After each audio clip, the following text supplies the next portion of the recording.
Bonjour à toutes et à tous, c'est un plaisir de vous retrouver sur Club Patrimoine pour une nouvelle interview avec Schroders et c'est Hugo César qui est avec nous, le directeur commercial. Bonjour Hugo. Bonjour Fanny. Merci de nouveau d'être avec nous dans ce joli studio, je peux le dire, joli studio de Club Patrimoine.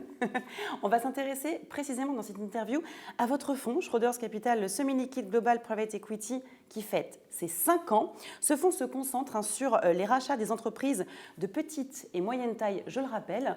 Est-ce qu'on peut rappeler, nous, dans les détails, les grandes caractéristiques de ce fonds pour commencer l'interview? Plaisir. Alors Global Private Equity, c'est un fonds semi-liquide qui a été lancé en septembre 2019 et qui a la particularité d'investir autant dans des sociétés que dans des fonds de private equity.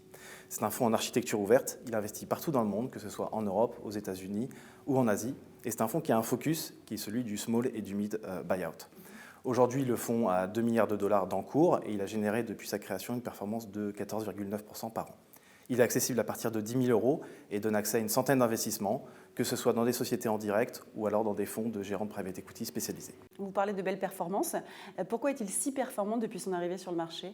Alors il y a plusieurs raisons à ça. D'une part, c'est son segment, justement, le small et mid buyout, qui a bénéficié d'une volatilité moindre et de valorisation plus attractive que dans d'autres segments, comme le large buyout ou le venture capital. Ensuite, la composante essentielle, c'est ce qu'on appelle la croissance transformationnelle, qui est à l'origine de 80 à 90% de la performance, alors que la dette, via l'effet de levier, est à l'origine de 10 à 20% seulement de la performance.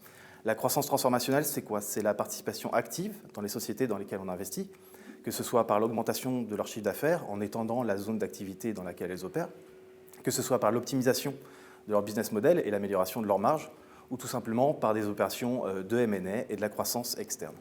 Enfin, le dernier point, mais qui est essentiel de cette performance, c'est sa tarification, ce sont ses frais, puisque le fonds n'a pas de frais d'entrée, n'a pas de frais de sortie, n'a pas de frais de surperformance et a des frais de gestion de l'ordre de 1,45%, ce qui est assez proche de la tarification des fonds institutionnels qu'on peut trouver sur la place. Très bien, merci pour toutes ces explications. On rappelle également que ce fonds est disponible sur les assurances-vie luxembourgeoises. J'aimerais qu'on parle un petit peu du marché pour terminer et quelles sont les perspectives selon vous de ce secteur du private equity, les grands objectifs, ce à quoi on peut s'attendre dans les années à venir? Alors quand on veut analyser le marché du private equity, il y a 3 paramètres selon nous qui nous semblent essentiels. C'est la levée de fonds, le fundraising, c'est le nombre de transactions et le montant total de ces transactions qui est effectué sur le marché. Ouais. Et ce sont les valorisations de sortie, les fameuses exits. Quand on se penche dans le passé et qu'on regarde jusqu'à par exemple 2020, même 2021, suite au Covid, il y a eu un certain emballement de ces paramètres, voire même une certaine euphorie. Et cette euphorie a été mise à mal en 2022 avec le retour de l'inflation et la hausse des taux qui en a suivi.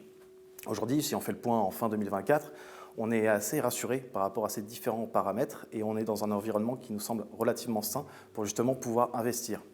On est donc aujourd'hui tout à fait confiant de trouver des deals qui ressemblent à notre ADN et qui vont nous permettre de générer la performance qu'on a pu générer dans le passé. D'ailleurs, d'ici la fin de l'année, on a 8 transactions à conclure pour un montant de 140 millions de dollars. Oui, donc le private equity a de beaux jours devant lui, on peut le dire que c'est des opportunités pour investir en ce moment. Tout à fait. Bon, merci beaucoup pour ces explications Hugo, à bientôt.